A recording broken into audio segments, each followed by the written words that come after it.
The views and the panoramas that you can find in Cinque Terre are just unique. Here, the Mediterranean Sea is just outstanding. This is the longest mountain chain in Europe, and in this part of the Apennines, you will walk exactly over the clouds. Hi, everybody. I am Stefano, and I'm so happy to be here with you to present this webinar about our new tour.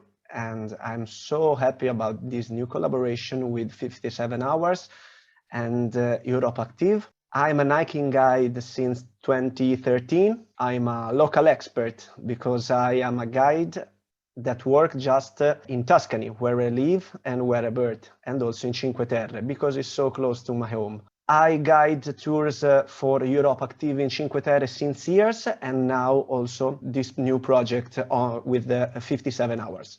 I'm the founder of Wild Trail Cycling Guides, that is my company. And also I'm an official guide of the National Park of Appennino Tosco-Emiliano. And since here, I'm a qualified trainer of new guide here in Tuscany. Let's have a look of what we will be cover during this webinar.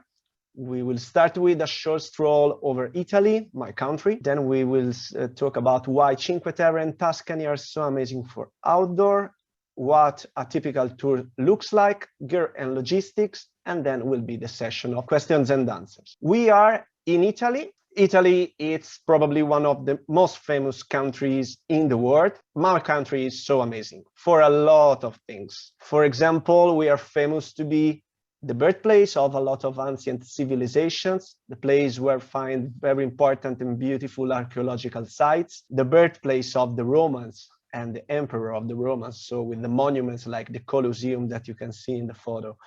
But also Italy is the place where touch and feel absolutely the beauty of the Renaissance and Tuscany, my region, it's the icon of Renaissance. So Pisa with the tower, the amazing Florence with the masterpieces of Michelangelo, Leonardo, Donatello. And our cities are so beautiful and so famous around the world. But Italy at the same time is also famous for our architects, but also for our fashion, or to be the place of world-beating design, like Ferrari, for example. So in particular, we really like cars. So Ferrari or Lamborghini or Maserati. And another thing that is so famous about Italy, and we are so proud of it, it's our lifestyle. We really like the way how we live. Our country, it's a paradise for the variety of weathers and conditions. So we have a lot of products that grow up here. The cooking, it's absolutely one of the pillars of the Italian culture. We really like food, and we really like to well-made food, and also we really like drink, okay? And our wines are so famous around the world, and we are so proud of it. But also Italy is an amazing place for another reason. Our territory is so various. We have also a big variety of amazing landscapes, parks, and places where to do walks, outdoor activities, and other things. So during this webinar, I will show you 2 places that are part of my art, and the places where will be this 2 weeks tour. We start with a geolocalization of the place. We are in the north of the Italian boots, more or less 80 kilometers north to Pisa, and not so far also from Milan. Here in the north, there are 2 places that are so close one to the other, but at the same time are completely different. The first one is the Cinque Terre National Park. The other one is the Garfagnana Valley in Tuscany. The Cinque Terre National Park is one of the most famous places in Italy. It's so iconic. A coastline with beautiful cliffs, with blue water, and 5 little villages nestled into the cliff. The name of Cinque Terre means 5 lands, 5 villages. All these villages are divided one by the other by epic cliffs, and all the cliffs are completely covered by vertical terraces made of dry stone walls. These terraces were made by the inhabitants in the past, hundreds and hundreds of years ago, to create places where grows up the vines directly on the cliff. The villages are so picturesque that all the houses are made one on the other. And in fact, we call tower houses because every house it's made on top of the other. Just for one reason, because our problem here was the space. Everything is so steep. So we have to use in the most efficient way the few spaces that we had. All these villages are just at the mouth of the little streams and are characterized by beautiful marinas and clear blue sea. In fact, here the Mediterranean Sea is just outstanding. This is a national park and is also a World Heritage Site of UNESCO. The views and the panoramas that you can find and that you can live in Cinque Terre are just unique. And during the week, you will walk literally in the middle of the vineyards and then at the top of the hills and then down again to the villages. Walking Cinque Terre is just outstanding. I'm quite sure that you see or you heard about the last movie of Disney Pixar, Luca. Luca has been set here. But during this tour, you will discover that in reality, the reality can be more precious than the fantasy. You will be in a movie, absolutely. The second place that I want to present, it's the Garfagnana Valley. The Cinque Terre are so famous. The Garfagnana is absolutely an hidden gem in Tuscany. Forget the sea, because now we cross rough mountains and we arrive in a valley. This valley called Garfagnana is characterized by two mountain chains. The first one is called the Apuan Alps. These are the mountains of marble. The landscape are so rough. Here there are cliffs and very steep ascents. The paths are narrow. Is exactly the opposite of the normal idea of Tuscany. For me, the most precious thing to walk on the top of the Apuan Alps is that by the top, you are surrounded by an alpine landscape, but at the same time, you can see the sea. You can see the Mediterranean Sea with the archipelago of Tuscany, the coastline of Tuscany, and the coastline of Liguria. You can see by this photo that the landscape is so rough, okay? So you have to be an expert, quite expert hiker, okay? Because it's so nice to walk here. When we cross the valley, we will arrive on the Apennines that are the second mountain chain that characterize the Garfagnana Valley. The Apennines are not famous as the Alps in the north of Italy, but in reality, Italy is made by the Apennines. In fact, in Italy, we call the Apennines the backbone of Italy. All the peninsula of Italy is made by the Apennines. This is the longest mountain chain in Europe, approximately 2,000 kilometers long. And in this part of the Apennines, you will walk exactly over the clouds. Are completely different by the Apuan Alps. Less rough, more high, made by gentle ridgelines, cover of grazings and pastures and blueberries, and all around forest of beech trees. It's a walk on the Apennines is just an experience. It's just an experience because the views by the top are always so big and so amazing. Also, another characteristic of this place, of the Garfagnana, is that you can find still now a very warm and original hospitality. You will be friends, okay? Not just travelers or just tourists. I want to share with you my happiness about this tour because with this project, I merge two places that are absolutely part of my heart for two reasons. I born in Lucca, that is just at the mouth of the Garfagnana Valley, and I start to walk on these mountains. Here, I discover my passion for nature and for hiking, following the steps of my grandparents. They were very skilled. And here I decide to start to follow my passion for nature. But at the same time, in Cinque Terre, I guided my first trekking tour. And I get the chance to start this absolutely outstanding job that I continue to do. Let's talk about how a typical tour looks like. We are at the day one. Welcome in Cinque Terre and welcome in Rio Maggiore. This is the first one of the 5 villages. And here you will meet me, the guide, And also you will meet the rest of the group. And after that, I really suggest you to start to discover the little roads, the tiny roads of the village that often lead you to fantastic views on the sea and on the vineyards. I really suggest you also to get your first Italian aperitivo, looking at the sunset over the cliff. And after that, we will have a dinner all together, okay, to prepare for the next day. Day 2, this is the real start of our tour. Our trekking tour start in a very special way, because start with a fun boat trip that will conduce us down in the south of the promontory. You will see that the cliffs become so rough at the end and so vertical. Just before the end of the promontory, you will find a very special place. This is called Porto Venere. It's absolutely one of the most beautiful places that you can find in Italy. It's a medieval village made on the sea.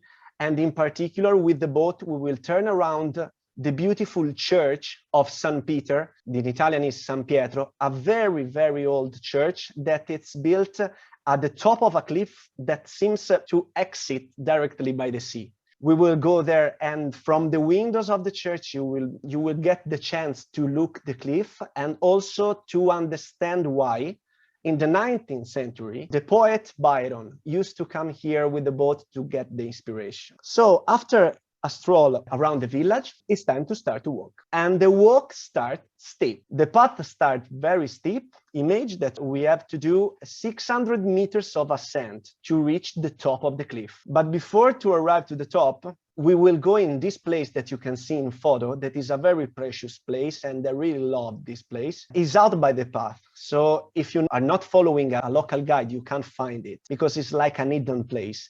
This is an old marble quarry, and here there is the possibility to just lie down on the terrace and look down for 250 meters down to the sea. After that, we will continue the ascent, and by the top, we will go down back to Rio Maggiore, our starting point. Day 3, we are at the third day, and today you will have the first approach with one of the most characteristic things that you can find in Cinque Terre. Here the coastline is completely covered, as you can see in the photo, by terraces of dry stone walls made by the inhabitants hundreds and hundreds of years ago to create flat places where cultivate the vineyards. To reach the terraces, they built also very steep staircases made of stones. The terraces and the staircases are, for me, one of the most interesting and unique characteristic of the Cinque Terre, and you will walk on them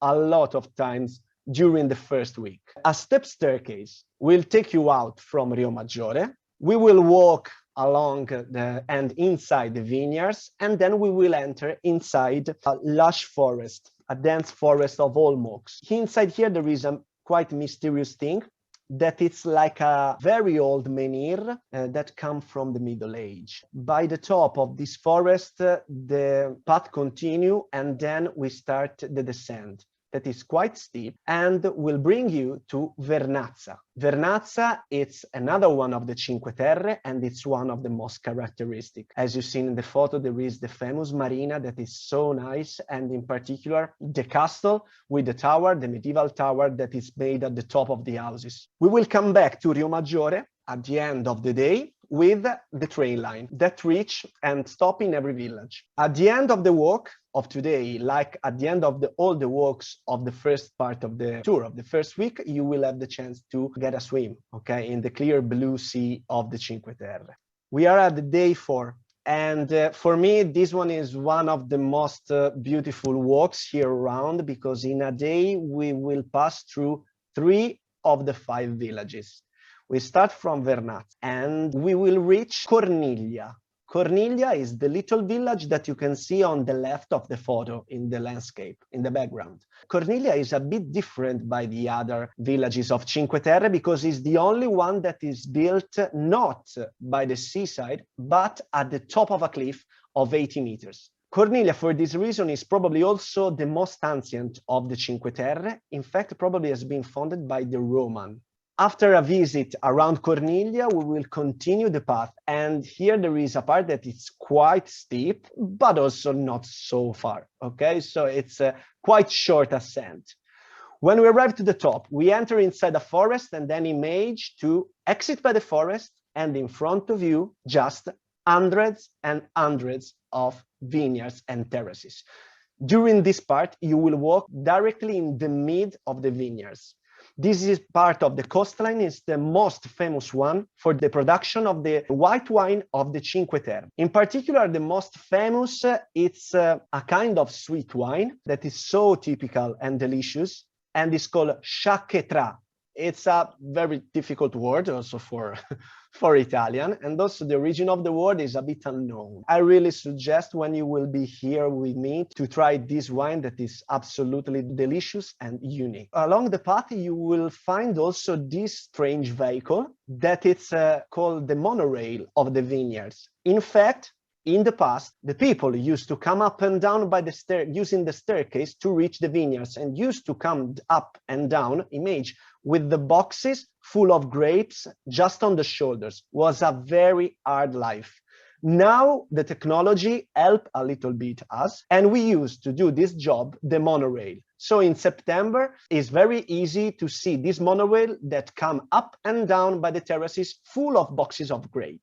After that, we will arrive to Volastra. This is not one of the Cinque Terre, but is a very precious village. I really like this because it's so quiet, and it's known for the name that remind to the origin that were probably Roman, like Corniglia, and it's called the village of the olive trees. From here, we start a steep descent through the vineyards and through the olive groves. This path is so panoramic, and we will arrive like flying as a bird down in Manarola. This is probably one of the most famous of the five, but at the same time is the most little one, okay? Is the second of the five. At the end, you will have the chance to have a swim, and then we come back to Rio Maggiore. Day 5. Before to describe you the 5th day, I have to say to you that Cinque Terre, as the rest of Italy in the past, were so famous for the religion, and the religion was so important. So every village of the Cinque Terre have also a sanctuary at the top of the hill. So 5 villages, 5 sanctuaries. Still now there is a path that links all the sanctuaries on the hill. And today we will do that way, that is called the Way of the Sanctuaries. The walk is so beautiful and poetic, because it's not so crowded. And we start from Monte Rosso, that is the last of the 5 villages, flattest and the biggest one. And from there, you have to image a beautiful path that it's extremely various at the same time. So forest and cobbled ways, and quiet sanctuaries that are surrounded by very beautiful monumental trees, and then panoramic trails that characterize this tour of today, because the path is so high on the cliff. For me, one of the most precious things of this walk is that normally it's so quiet, because it's quite high, it's quite hard to arrive there. So there are not a lot of people that used to do that walk. From there, we will come back to Vernazza and then to Rio Maggiore. We are at day 6. And this is the last day of your walking week in Cinque Terre. Today we will start from Levanto. Levanto is a city that is out of Cinque Terre, just over the north border of Cinque Terre. This city is so pretty, famous for the beach, and in particular for sports like surf. It's one of the Italian capitals of surf. And in the past was so famous, like the rest of the Ligurian coastline, for example, businessmen and actors and poets or painters, because all the area is so romantic and so poetic. For example, here there is the villa of Agnelli, that was the founder of the famous Italian car factory Fiat. So we start by the medieval church of Levanto, then we reach the castle, and then we enter inside a forest. The way to the promontory, it's so beautiful and wild. It's completely different, the landscape, by the days that we did before, because this is a very beautiful dense forest of olmos that is also very perfume. And sometimes the trees stop and you have beautiful windows that are beautiful overlook over the sea. We arrived to the top of the promontory of Pontamesco, that is the north gate of the Cinque Terre National Park. And from there, the view is stunning. In front of you, there is all the coastline of Cinque Terre, and you will see every village and every part of the path that you did in the days before. So this is for me the best postcard that you can do at the end of a walking tour in Cinque Terre. We continue to go down and we arrive back to Monte Rosso. Before to leave Monte Rosso and come back to Rio Maggiore, you will have the time to spend the rest of the day on the beautiful white beach of Monte Rosso. We are at the end of the first week. This is the day 7. So from Cinque Terre, we take the train and we go to Pisa. There, we meet the private transfer that will conduce us to Garfagnana. Garfagnana, as I said to you before, is so unknown. To let you have a better idea of what is Garfagnana and what can you expect to come here, we prepare a short video of 1 minute. Okay, in this way, you can find a little bit of inspiration and you can understand why this place is so good for adventurous travelers.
So after approximately 1 hour of transfer from Pisa, we will arrive to Garfagnana and to the farm called di Lavacchio.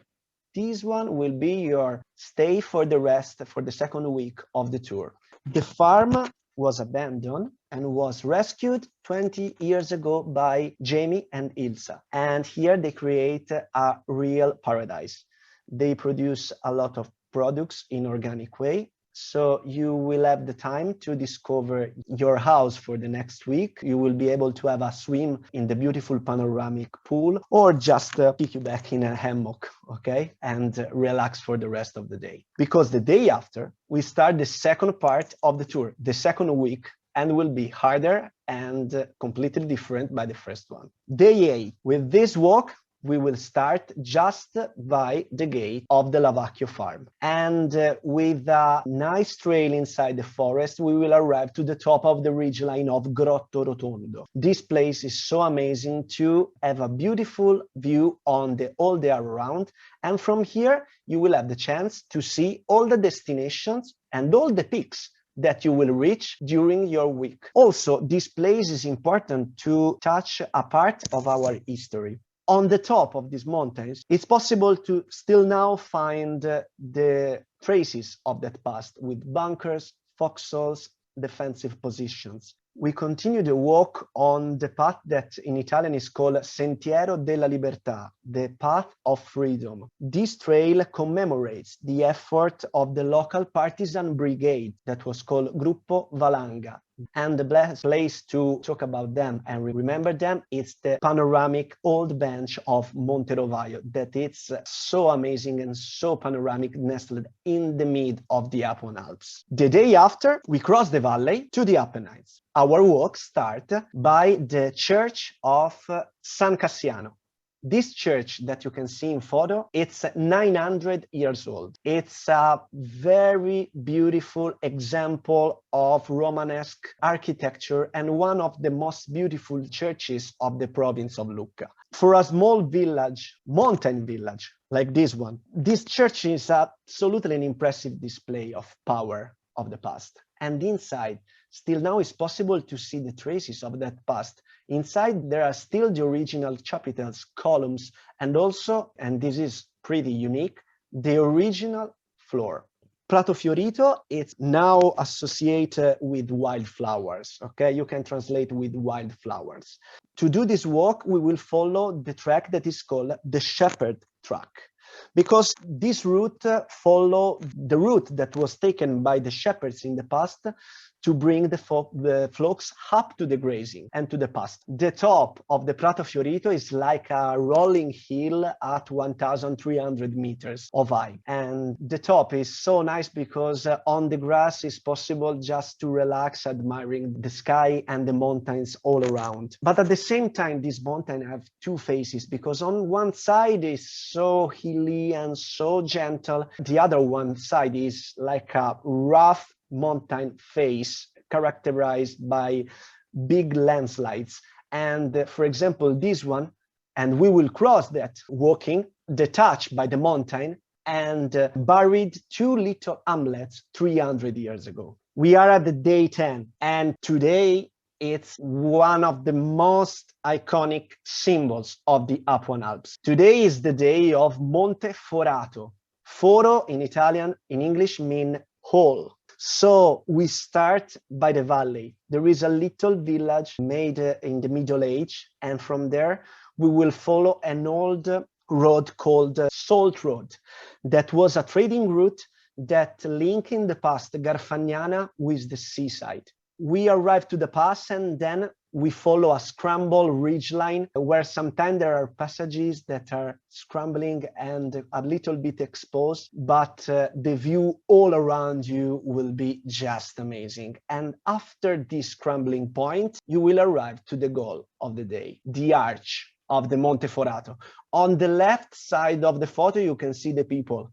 This arch is a natural monument 30 meters high and made by the action of the wind and of the water. This is enough for a day, but not for us, because we want to surprise you more. So we continue our walk after the Forato, and we continue on the ridge, reaching the top of the cliff, and then arriving at the base of the big mountain that is in front of us. And we will come back to Fornovolasco, that is the starting point. The day will be hard, okay? So as a gift and as a prize for you, at the end, at the evening, will be a nice pizza evening and also a wine tasting of local wines. We arrived to the day 11, and this is like a moment of respite by Big Mountains Day, because you walk since a long time. We arrive and we start our walk by the blue and emerald waters of the lake of Isola Santa to go inside the history of our valley. Because emigration for Garfagnana was a defining feature of the 20th century. And the best place to understand the emigration of the people from the Garfagnana, it's Col di Favilla. Is this village that you can find in the photo. The village is exactly like as in the 50s. So looks like if the residents literally and recently departed with little notice. We continue our walk, we arrive to the pastures. This place is so nice and so relaxing. It's called Puntato. In the mid, there is a interesting and beautiful old church of the 17th century made of dry stone walls. All around there are the mountains of the Apuan Alps and the peaks of the Apuan Alps. And this place seems like an oasis in the mid of the cliffs and in the mid of rough peaks. On this grazing, you will have the possibility to relax yourself, enjoying the lunch, and have, if you want, also a sleep after the lunch. Then we start to come back and we go down by the forest. And in the middle of the forest, we will find a place that is quite interesting because we will cross an abandoned marble quarry. These mountains are famous for the marble excavation. And this is a way to close up, okay, to see the beauty, but also the ugliness of this controversial activity. The evening will be in Varga, that is a medieval town close to the agriturismo, for a dinner in a local restaurant. The dinner is important because we are at the end. The last 2 days will be the longest, but at the same time, the most amazing one. Day 12, we will reach the top of Tuscany. You know that the top of the world, it's every mountaineer's dream. Today, we will reach the roof of Tuscany. Prado is the highest point of Tuscany, 2,054 meters of height. To arrive there, we will arrive to the top of the ridge. Walking on the top of the ridge is just incredible because it's like to walk in the sky. On one side, there is Tuscany. On the other side, Emilia-Romagna and the north of Italy. From here, the view can run for approximately 500 kilometers. On one side, you can see the Alps. On the other, the course, so France, you can see another country, and the coastline of Tuscany. So the experience of the walk on the ridgeline of the Apennines is just absolutely a must to do during a week in Garfagnana. In this photo, you can have an idea. It's like an enormous ridgeline, seems like to walk on the hills, but you will be at 2,000 meters. The last, but not the least, this is, for me, absolutely the best. Because for everybody that live here, the mountain of today, it's absolutely the most important for our history, for everything. This is the Pania, and it's considered the queen of the Apuan Alps. It is not the highest, but is the most majestic one. And the two peaks of the Pania are linked by the Uomo Morto, that in English is the dead man. His profile is forever staring into the sky. We take the unusual western route. We cross beautiful forests of beech trees and we arrive to the grazings. From there, start a very hard ascent on the sea side of the mountain. It's a 2 hours ascent to reach the top. When we arrive to the ridge, the view is stunning. We are at the top of the mountain. We continue for just a few minutes and we arrive to the cross. When we arrive at the top, everything is below your feet, because on one side, you will have the Cinque Terre. You will see the places that you visit and where you walk through during the first part of the tour. But on the other side, more or less, all the north of Tuscany is below your feet. You can see the top of the Pania from Florence. But the special of this day is not finished, because also the descent is so outstanding. What you expect, it's a very wild gilly called Inferno. In Italian, it's Valle dell'Inferno. A gilly completely covered of rocks where the mouflons go and run up and down. The landscape around, it's a proper alpine landscape. Seems like to walk at 3,000 meters. So today, during this day, you will understand why these mountains are called Alps, because they're not part of the Alps, but seems like the Alps. We come back to the Col di Lavacchio, and the day after, it's the 14th day, and our adventure is finished.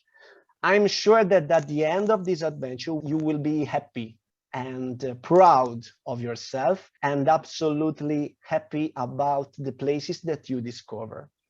So after the breakfast, we will get the transfer that will conduce us to Pisa airport.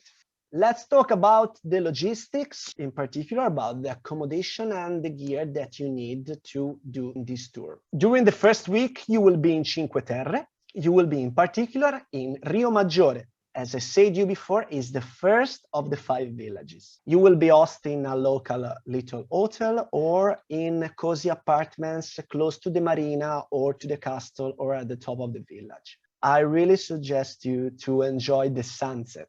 in particular, having a spritz, the worldwide famous aperitivo, Italian aperitivo, that is like a ritual in Italian lifestyle, and then discover the tastes of Liguria and of the Mediterranean, having the dinner in the typical restaurants around the village. In particular, here are so famous the mussels, for example, or the anchovies. Another thing that is so famous in Liguria, it's the pesto.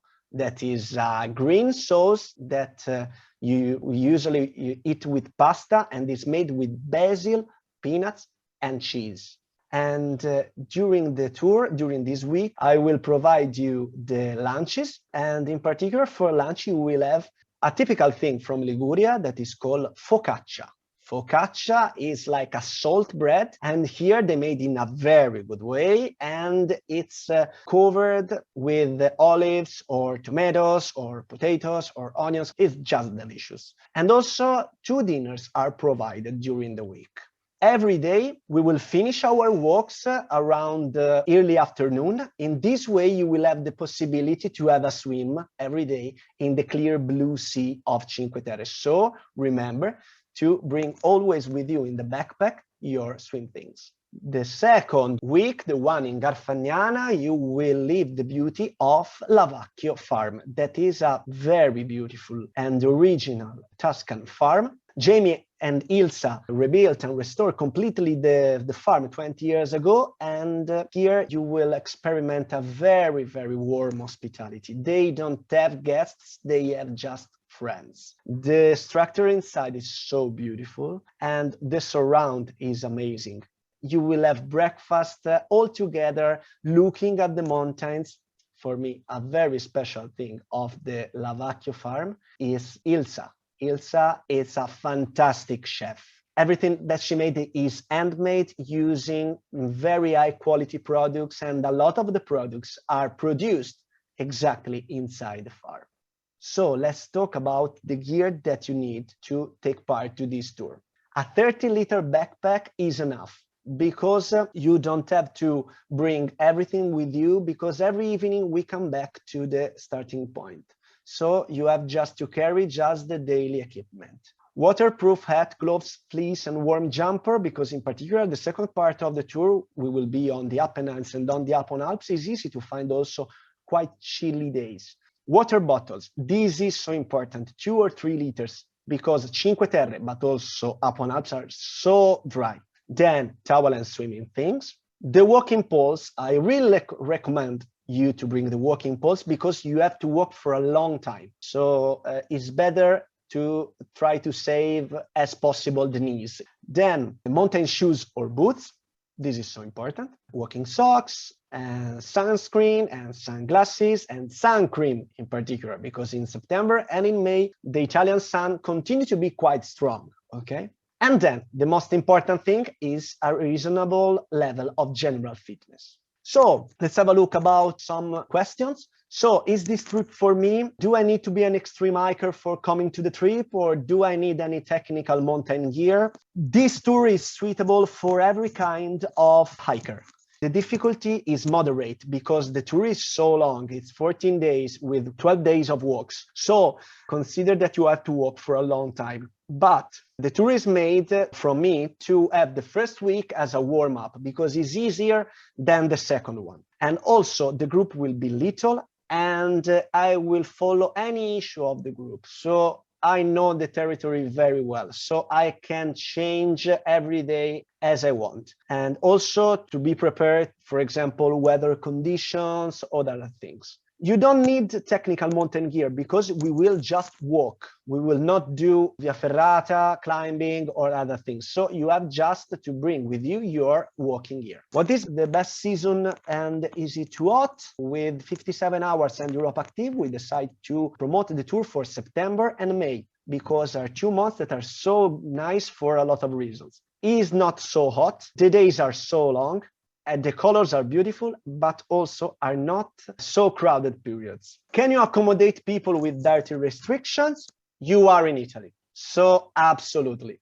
There are no problems. You will find good food in every moment of your 2 week stay. So absolutely, we can accommodate any diet restriction without problems. So let's have a short recap. The trip, it's 14 days long. The departures date for 2022 are 11th to 24th of September, and on 2023, around from 7th of May to 20th of May. The group size, this is so important, will be from 5 to maximum 11 people, because this must be an exclusive and very original experience. So the group must be little. What is included? An experienced Italian-based guide with intensive knowledge of the area, accommodation, 13 breakfasts, 11 lunches, 7 dinners, and transportation on the train. What is not included? Transfer to Rio Maggiore at the beginning, the boat transfer, travel insurance, drinks, and the visits to particular tourist sites. So I hope that you enjoy what I told and what I say to you. I'm so happy about this project, and I'm so happy that you heard the story of this tour and of these lands today. Thank you so much. Ciao.